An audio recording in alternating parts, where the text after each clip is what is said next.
सच्चिदानन्दरूपाय विश्वोत्पत्त्यादिहेतवे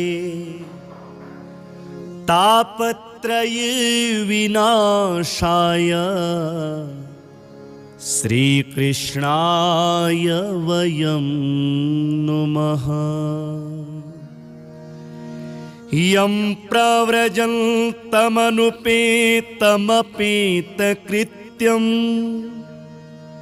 द्वैपायनो विरहकातर आजुहाव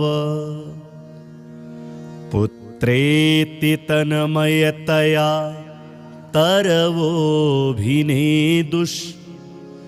तं सर्वभूतहृदयं मुनिमानतोऽस्मि।